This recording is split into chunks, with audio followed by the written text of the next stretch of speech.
would now like to ask Andrew to start with his presentation. And yeah, I hope you would enjoy today's webinar.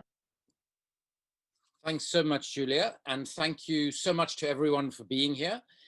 I would just like to mention a special thanks to Julia and to Ruth, who you'll be hearing from a little later, who have really been the driving force, along with help from Claudia, from Rohde, and a whole range of others. But the two of them have done an extraordinary job of getting the corruption tracker to its launch today. So thank you so much for that. Also to our partner organizations, the World Peace Foundation in Boston and RIB in Freiburg, and Campaign Against Arms Trade in London, who are co-hosting today's event.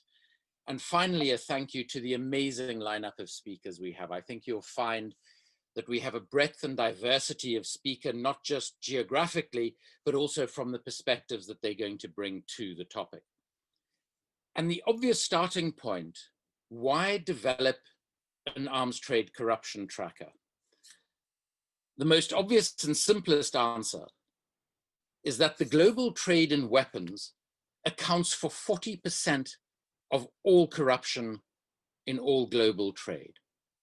Now, for an industry that is worth around $400 billion a year, which is actually not that big, that figure is truly astonishing and terrifying. Why does this happen? There are a number of reasons, but very simply put, every year, in terms of the number of large-scale arms deals that take place, one only has probably between 10 or 20 arms deals a year, often worth tens of billions of dollars. Because of the technical nature of the subject matter, the people who actually make the final decisions in the buying countries of what to buy and who to buy it from are very few in number. On a transaction I'm going to talk a little about, a South African arms deal, the repercussions of which are still being felt today in the country, there were really 6 people who made the decisions, a deal worth $10 billion. But most important of all, to the pervasive corruption in the trade is national security imposed secrecy. So everything that happens in a weapons transaction is veiled behind secrecy. As a consequence of which, one does not get usual transparency and accountability that one would hope to get in other sectors. And I think the other factor that is a contributor to the intensity and level of corruption in the weapons business has to do with the reality that this trade is a very small, closely knit global entity, comprising very senior politicians, very senior military leaders, very senior executives of the world's weapons producing companies, and a host of sometimes dubious intermediaries, often referred to as arms dealers, brokers, or agents. And what the arms industry does is it creates a flow of money between this grouping that is referred to by some as the global national security elite. And a key component of that flow of money, often in the form of commissions, what most people understand as bribes, is the amount of the bribes that actually land up in party political coffers, so that arms deals are an absolutely essential part of funding political processes and political campaigns. In the United States of America, this is a system that I described in the Shadow World book as legal bribery, because it is legal. And one can actually trace, as Sarah and others have done, money to a particular politician's campaign, that politician then ensuring that multi-billion-dollar weapons projects are returned to the defense contractor from whom they received campaign contributions. In the European Union and the United Kingdom, at least in theory and in law, this is supposed to be illegal. In Russia and China, it is something of a gray area.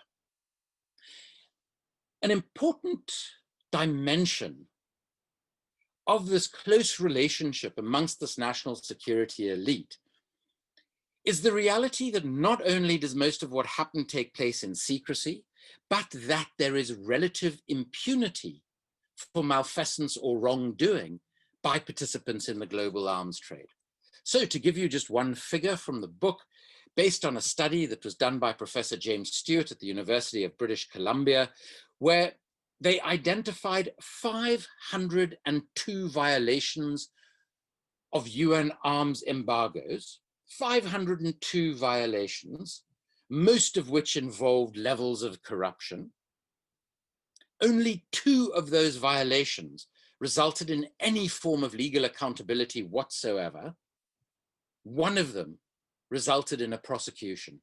And the arms dealer who was prosecuted, who I interviewed years ago, laughed when he described to me how the fine that was imposed was mere pocket change by comparison to the profits that he'd made on that deal. And what are the consequences of this? What are the consequences of the lawlessness, if you will, of the global arms trade, of the depth of corruption and malfeasance in the trade?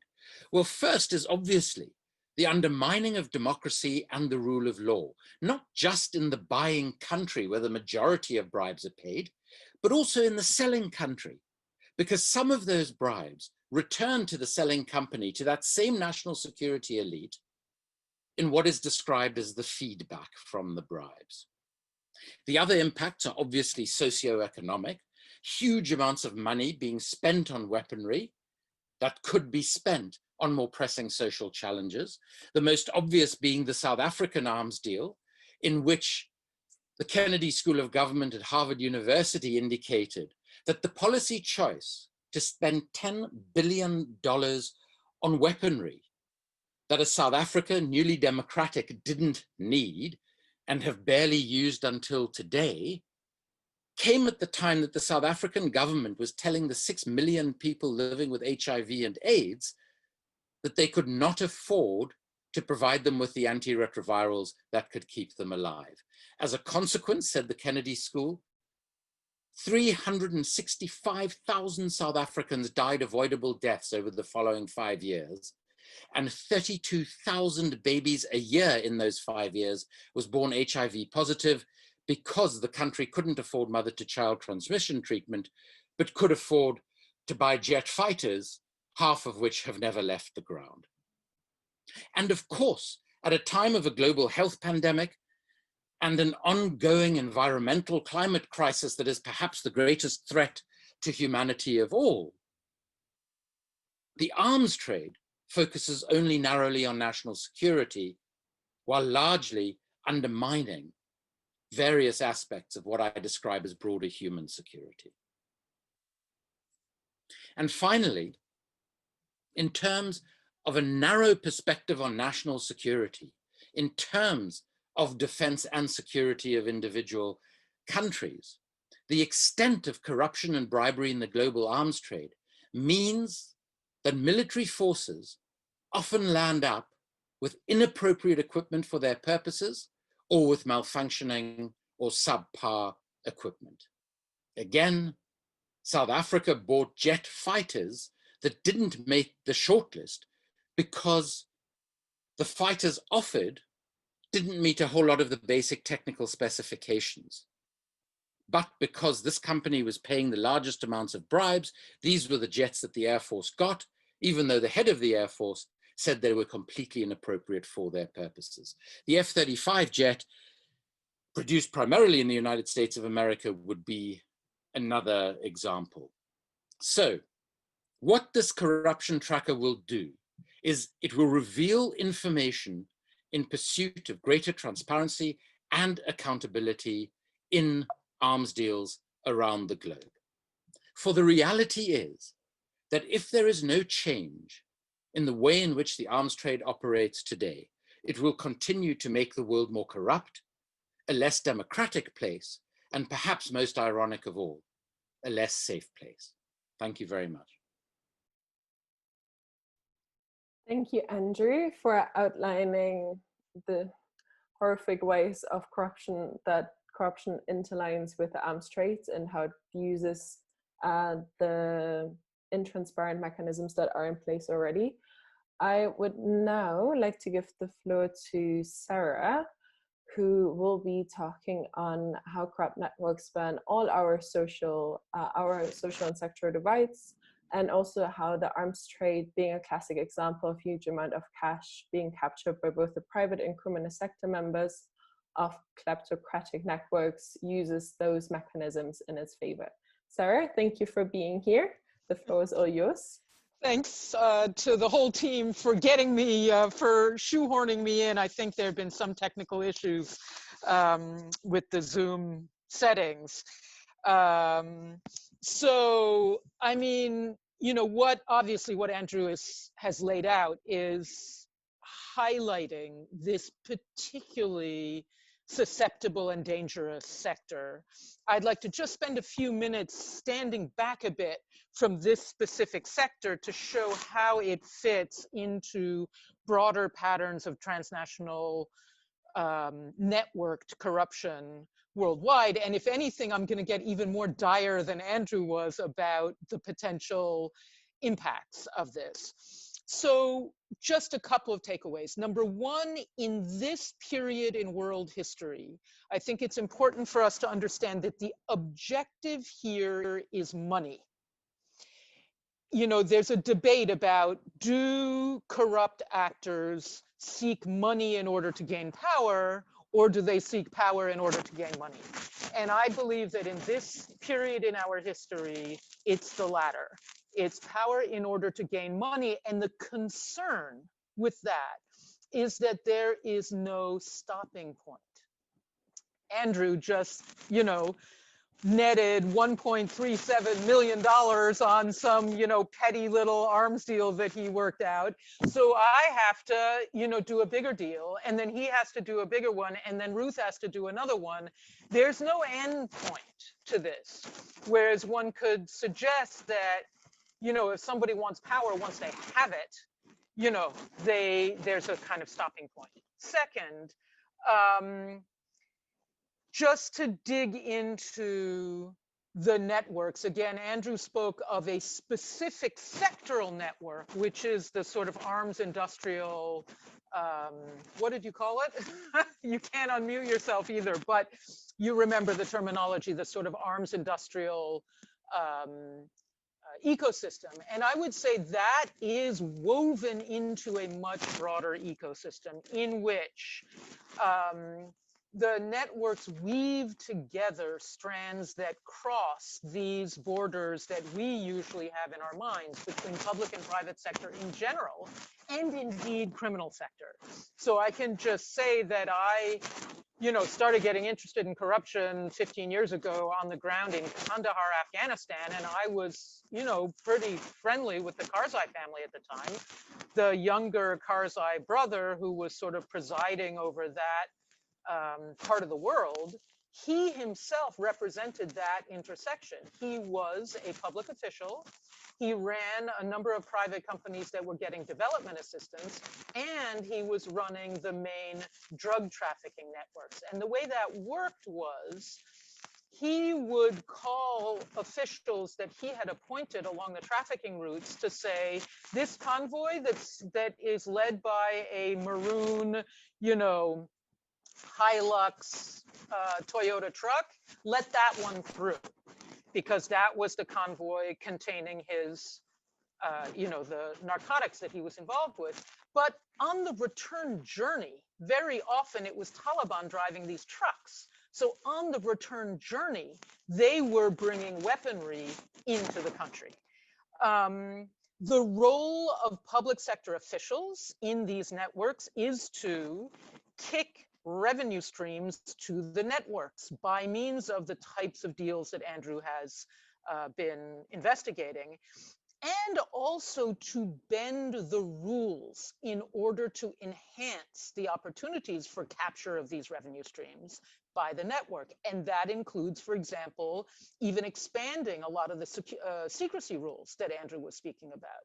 So in Honduras, for example, a secrecy law has expanded far beyond just the very specific defense secret, area that almost every country classifies. The revenue streams, they will vary from country to country, just as the dynamics and structure and leadership of these networks are, will vary from country to country. But as I've looked at such networks in, a dozen countries on every continent, I've found a number that always crop up, and they include finance, the energy sector, high-end real estate, and always defense. I mean, defense budgets are absolutely prime for looting by kleptocratic networks, and the United States is a clear example. I mean, suddenly all the Cold Warriors don't seem to be particularly concerned about Moscow anymore. So I begin to wonder, well, what was the whole Cold War about? Was it actually about, procurement to enrich U.S. defense companies? Two last points. One is on the implications of network dynamics, as opposed to corruption being understood as single scandals or the venal behavior of individual public officials. The first one is, as I suggested when I spoke about Ahmed Wali Karzai, the criminal network, the criminal strand is woven into this network. So we're not just talking about, we can't even separate procurement scandals of the type Andrew laid out for us from illicit arms trafficking. They're part and parcel of the operations of the same network. And secondly, and very importantly in terms of how to address these issues, our anti-corruption laws, not just in the United States, but around the world, are too narrowly drawn. And they tend to be drawn on a very technical definition of bribery as a one-to-one quid pro quo transaction. But when you're operating in the heart of a network, you don't need to be doing one-to-one serving yourself types of venality or corruption, because the rewards are both indirect and deferred. Very often the reward comes way later, years and years after the favor has been done, or the reward isn't even done for the official, him or herself. As Andrew pointed out, it can be for the political party as a whole, or it can be for extended family members. Later your nephew gets hired into some posh job, where he doesn't have to do very much on the board of directors of some defense company or something like that. And so the enforcement and control mechanisms need to take these dynamics much better into account. The final thing I'd like to say is even more dire in terms of consequences than Andrew laid out. I've just finished a book applying this sort of analytical framework to the United States, and I took a look at the last time that the US and the world was in the grip of transnational network kleptocracy to the same degree that it is today. And that's, broadly speaking, the Gilded Age, which I date, from 1870 all the way across to the New Deal in about 1935. So what I discovered to my absolute dismay is that the only thing that got the world out of that condition was a series of global calamities that had been caused, at least in part, by this type of systemic network corruption, of which corruption in the arms trade is a subset. And that is World War I, the Depression, and World War II. Let me just walk us through what I'm talking about here. I'm talking about 2 world wars with 2 genocides, mass starvation in Europe, the use of the nuclear bomb, a pandemic that dwarfed the size of this one, and a global economic meltdown. If we don't get a grip on this business model, that is the direction the world is heading today. And so I cannot imagine an effort that is more urgent than the arms trade tracker. Thanks. Thank you, Khadija. Well, for that not necessarily uplifting note, but definitely an amazing summary of the network dimensions and the systematic levels of corruption, and how, yeah, realistically, it's not yet reflected within enforcement and control mechanisms, which is why we need these kind of civil society mechanisms and projects such as the corruption tracker. Thank you very much. And now we're going to head over to Khadija, who will now be discussing the Niger story, where over 300 million in corrupt arms deals, but more contextually, the anatomy of a country repurposed as arms conduits from the days of the Liberian Civil War until the current states. Khadija?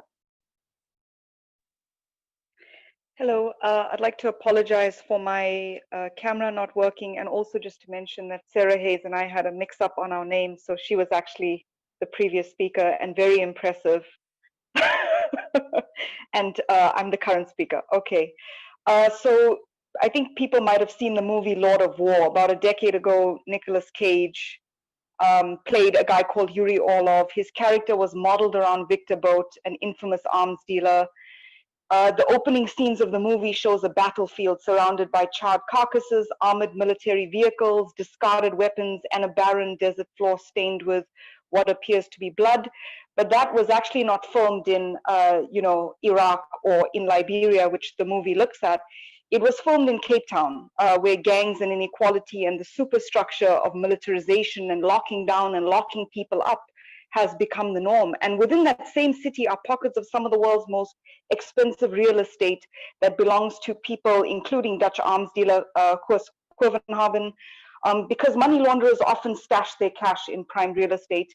And within that city was the country South Africa, which is a major arms dealer. And in just May 2000, this year, under the COVID cash crunch, they allowed, under pressure from Saudi Arabia and the UAE, to remove a critical part of an end-use certificate, which is sort of like a doctor's prescription note. It says who can get the medicine and how it should be procured. And they removed the role of inspectors, and they allowed diplomats to determine the end use of those weapons.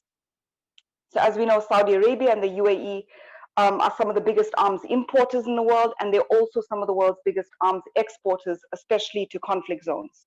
So in this movie, we see that, there's this Cold War stockpile. In many ways in Africa, we're all still Cold War kids. A lot of the arms from the 90s are still being dumped from the Ukraine and Russia and the Czech Republic onto different African war zones, and that keeps the fires burning. And so you could see in this movie how Yuri Orlov, modeled around Victor Bout, actually went about as a businessman who operated in gray area and did favors for different geopolitical regimes that needed something done and needed to move around the rules.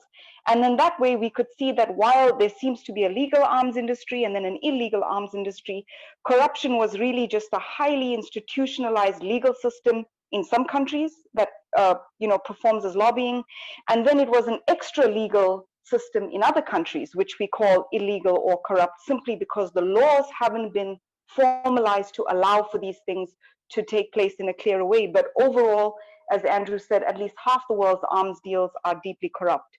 So in this movie, Lord of War, you see that this Liberian dictator, Charles Taylor, who's known as the Lord of War, he laughs and he tells this arms dealer, they call me the Lord of War, but actually it's you who are the Lord of War. And for a long time, Liberia had been using countries like the Niger as a conduit in which to bring in Cold War stockpiles of weapons, large caliber military systems. And that is something that has continued today.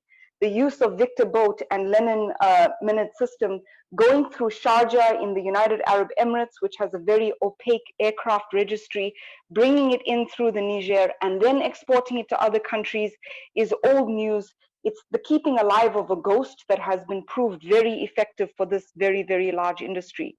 But what most people don't know was that when Charles Taylor was dealing in his arms industry, he actually did it through a shipping registry, a maritime secrecy shipping registry that operated as a private company in the United States, and which the UN called Taylor's financial honeypot.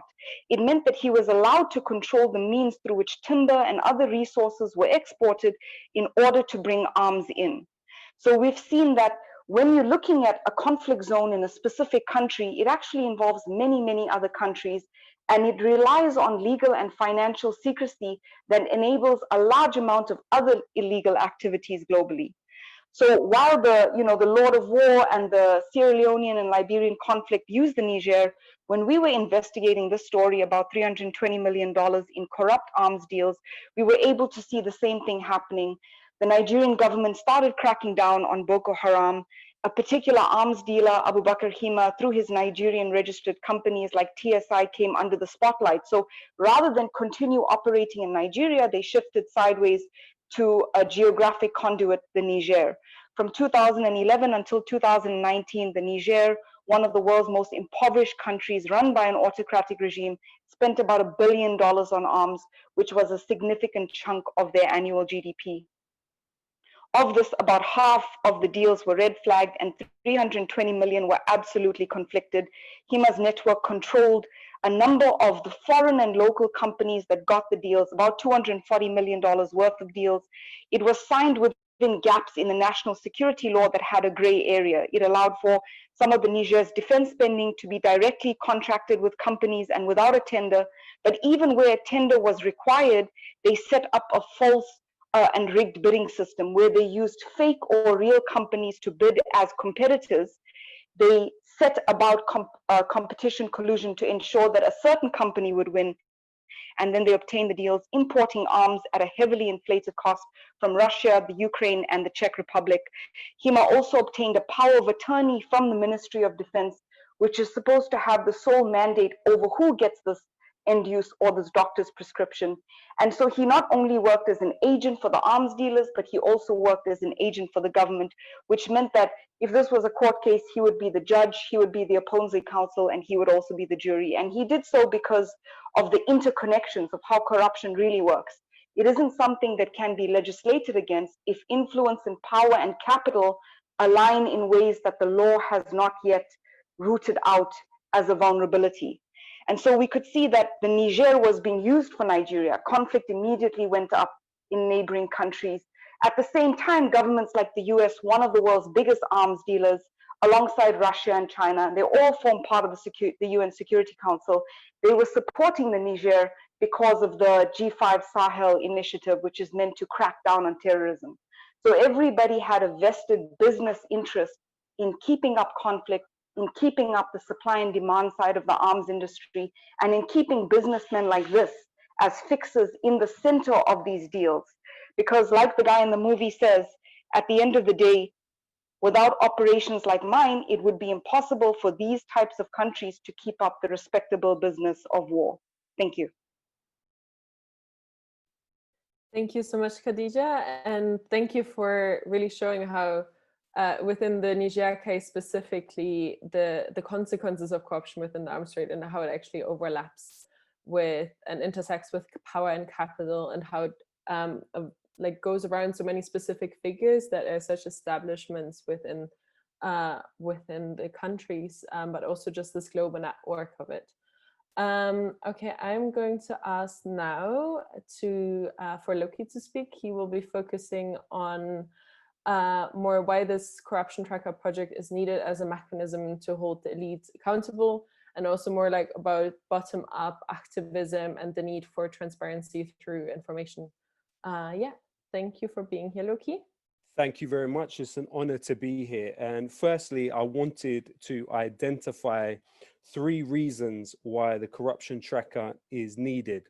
Firstly, in an industry where major decisions are made by a tiny, unaccountable elite, it is my hope that this project will help to form a bottom-up democratic accountability, some form of bottom-up democratic accountability through an easily accessible database. Between the United Kingdom and the United States, they hold together 59% of the global arms trade. And the Pentagon's budget has actually only had 2 attempts at audit, despite it being a legal requirement since 1996. All of the contributions we've had so far have identified a complicity on the part of the state. And in Britain, Nicholas Gilby, for example, identified several arms deals from Iran to Lebanon, Kuwait, and Saudi Arabia, where the Ministry of Defense had not only facilitated, in some cases, the paying of bribes to individuals as middlemen, but also directly approved these bribes. You also see examples of French state-run arms companies directly allowing the French export agency to pay bribes on deals. The state is very much complicit in this process. Robin Cook, the late foreign minister in Tony Blair's Labour government prior to the Iraq War, said the chairman of BAE appears to have the key to the garden door to number 10. Certainly, I have never known number 10 to come up with any decision that would be incommoding to BAE Systems. The corruption tracker will help in a situation where the state is seemingly unwilling and seemingly unlikely to hold these companies accountable and regulate them, partly due to the contributions they receive from these companies in their own political campaigns. Hopefully this tracker can contribute to that form of bringing a microscope on the activities of these companies in a way that everyday people can have access and understand this information. I'm sure the contributors know very well that the way arms deals function is if a state that is buying weapons from BAE Systems, for example, reneges on its deal, then that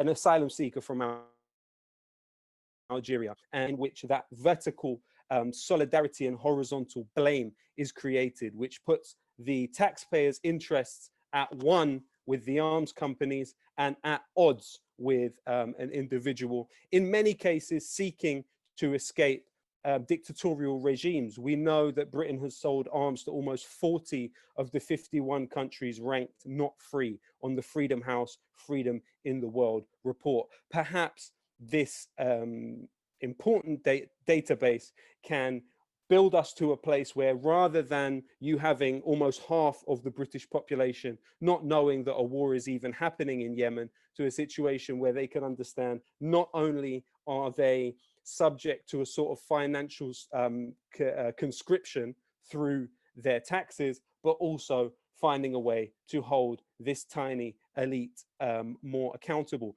Secondly, if companies like Lockheed Martin also do many other things, not just making weapons, they do airport screening, interrogation, they work on mail,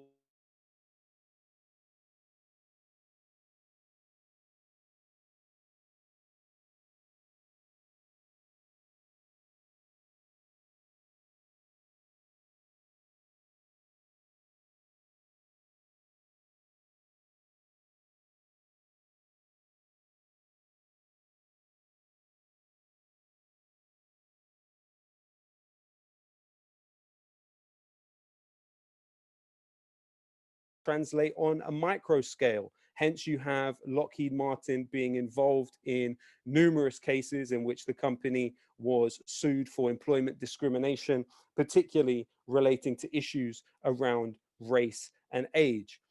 Like I say, if we're able to build this database which identifies ways in which companies are corrupt in big macro ways over arms deals, then perhaps people will be able to look more critically at the smaller but equally as important functions that those companies carry out.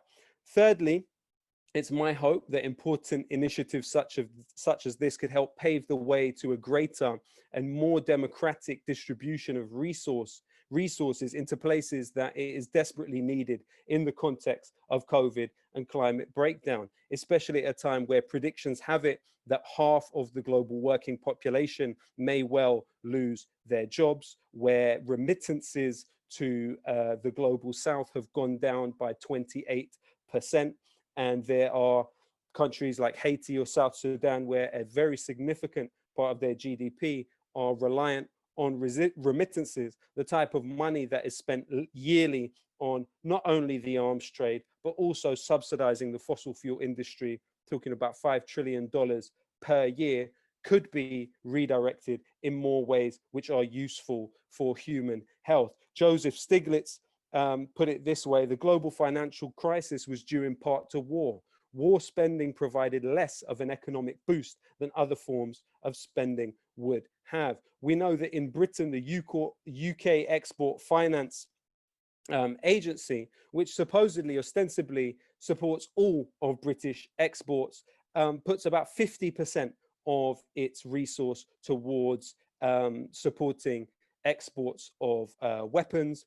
We know that the Ministry of Defense invests billions in research and development programs. The Department for International Trade, Defense and Security Organization has around 100 staff that work specifically on the defense exports. So the question begs itself: when you have an industry this heavily subsidized, but it only seems to represent 1.7% of the value of British exports, and BAE Systems is a company that only has about 0.6% of Britain's GDP. How can these companies be so heavily subsidized? Well, they put a lot of energy into emotionally blackmailing people about jobs. And as Andrew pointed out, the arms deal in South Africa that he resigned because create about 65,000 jobs, but eventually it seems to have only produced about 5,000 jobs. You also see with the neoliberal embrace of the political elite within our country, you've seen 1 in 5 jobs in the defense industry going along with the rest of the manufacturing industries in this country. You have to question, how is Britain, which is on track to be the world's 11th largest economy, still the second biggest exporter of arms in the world? Why? What's the reason for that? You look at a project like the F-35, which is believed to cost about 1.4 trillion to build and operate across the span of its existence. Lockheed Martin claims that that huge expenditure has sustained 135,000 jobs. But important research that was done looking into the amount of jobs that the arms industry creates for every $1 billion that is spent on it in comparison to other sectors found that the arms industry provides about 11,200 jobs for every 1 billion that's spent on it, in comparison and contrast to clean energy, which creates 16,800 jobs per 1 billion that's spent on it, and healthcare, which is believed to create 17,200 jobs for every billion that's spent on it, and education that would create 26,700 jobs. So arms creates less than 50% of the amount of jobs that education would create for every billion that is spent on it. At bottom, we are in a situation where progressing climate breakdown is bringing us to a point of almost human life as we know it never being the same. And one of the agents that has pushed us to that point is a US military industrial complex. The US military budget is bigger than the next 7 countries after it in terms of military expenditure. And one of the biggest polluters in the world is the US military. Us limiting the amount of money that is spent on these arms and putting that money into directions where people desperately need it is more necessary than ever.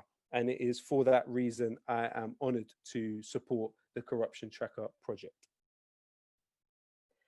Thank you, Lowkey. That was, I think that rounded up the conversation brilliantly, because it really highlighted also that the promises and the claims that the arms trade sector in general and arms production often make about the economic benefits that they produce through employment, through taxation, for the general public of a state, that with the case of Lockheed Martin, but also just the UK in general, that this is not actually the case, and that there is also a level of complicity of states within that process.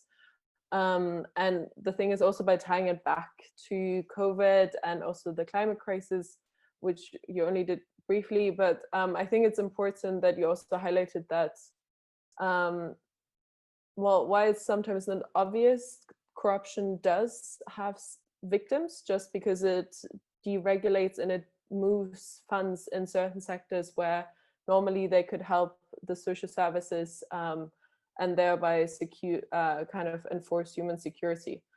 Okay, last but not least, we're now getting to a little bit more of a practical section for everyone who's attending today, since this is really like a bottom-up practical platform where we really want everyone's knowledge to be part of it, and this to be really like a global platform where we collect knowledge on corruption within the arms trade.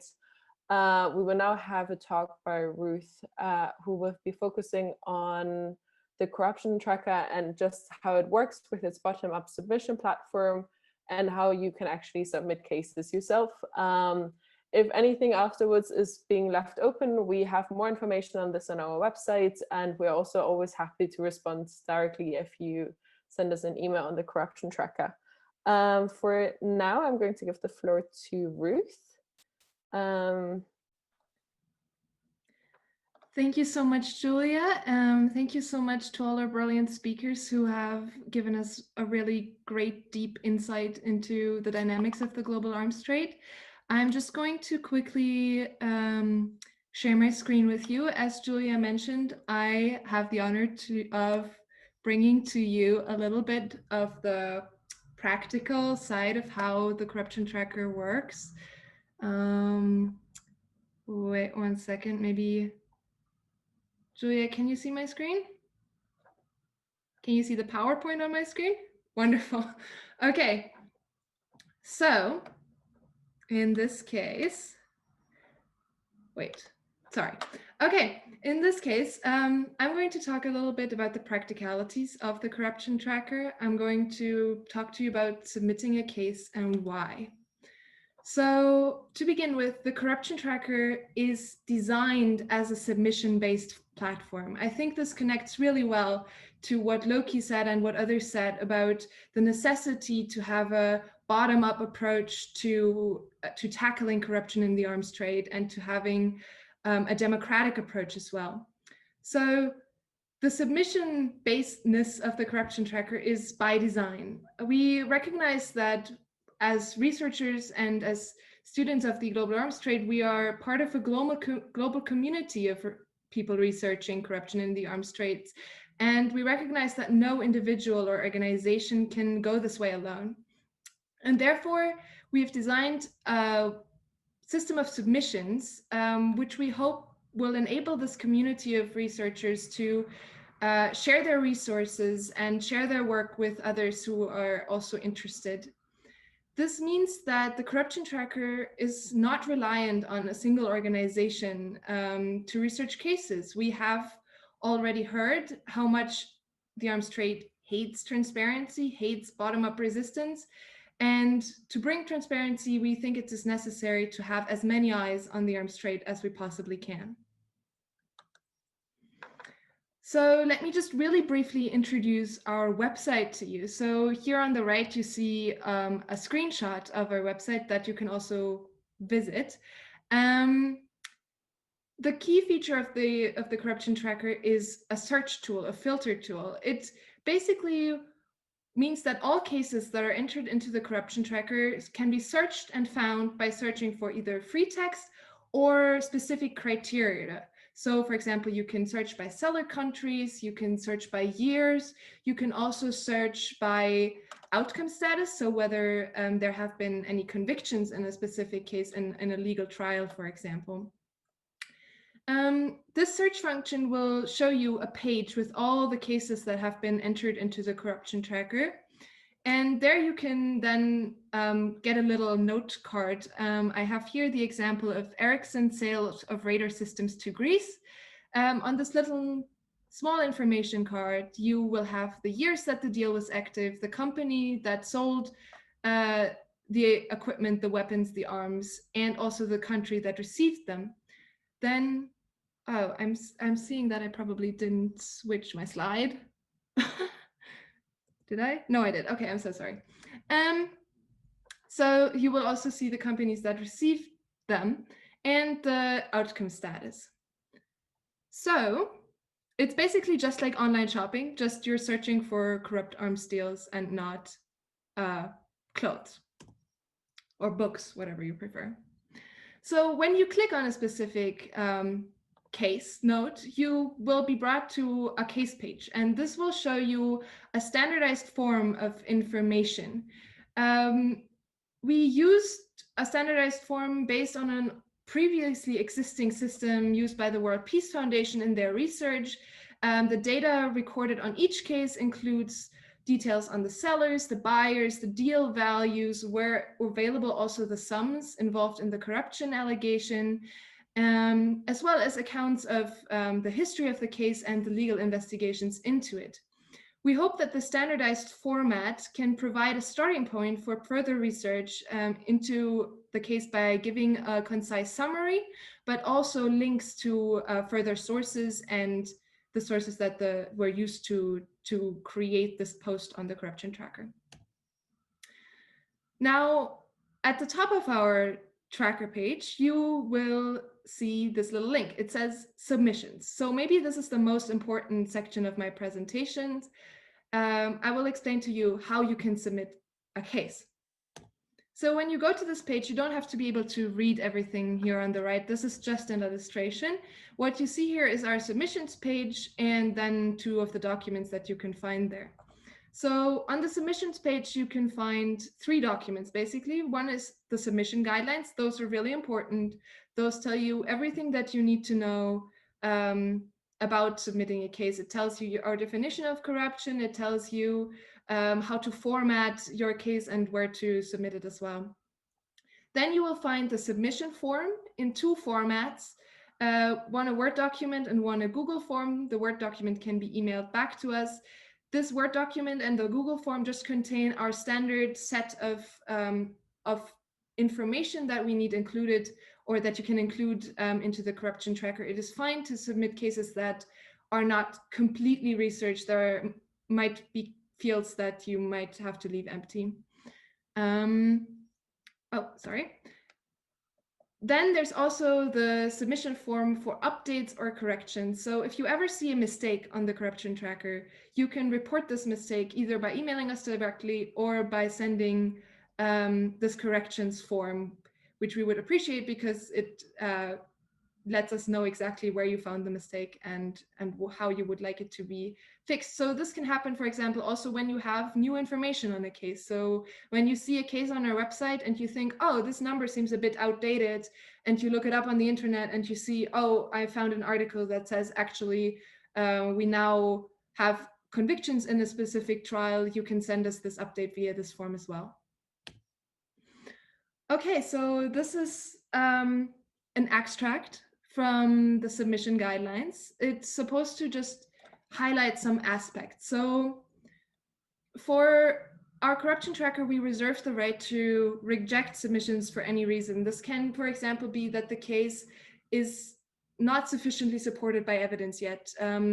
We are a tracker of robust allegations in the arms trade. The standard of proof has to be such that that we can responsibly publish the case. And we also, of course, need to make sure that all the information can be verified and is accurate. But also, we need cases to fall under a certain definition of corruption. And Sarah already mentioned before that it is important to employ a broad definition of corruption, not just one person handing money directly to another person. And we do that. We follow Transparency International's definition of corruption as the abuse of entrusted power for private gain, and we expand this to include harm to official responsibilities. So the exact definition you can find in the submission guidelines, and we usually accept cases that fall under this broad definition of corruption, and also include a monetary component or benefit in kind in their corruption, and also include the sale or purchase of military equipment or services, because we're a tracker of corruption in the arms trade. What's then still lastly maybe important to highlight is that we accept both previously published and unpublished materials. So for the previously published materials, what we mean by that is if you research a case from publicly available information on the internet and compile that and put it into our submission form and put all the your sources there, that's completely fine. If you're a researcher yourself, if you're a journalist like Khadija and you research a case yourself and you publish it, and then you want to pass that on to us, that's also fine. If you want to use the corruption tracker to, for the first time, publish allegations of a case, we will also accept those materials if you provide sufficient evidence. So we also have an encrypted email account set up for you that you can use to contact us. This is also on our website. No need to just quickly scribble it down. And you can use that to contact us if you have any sensitive information that you would like to share.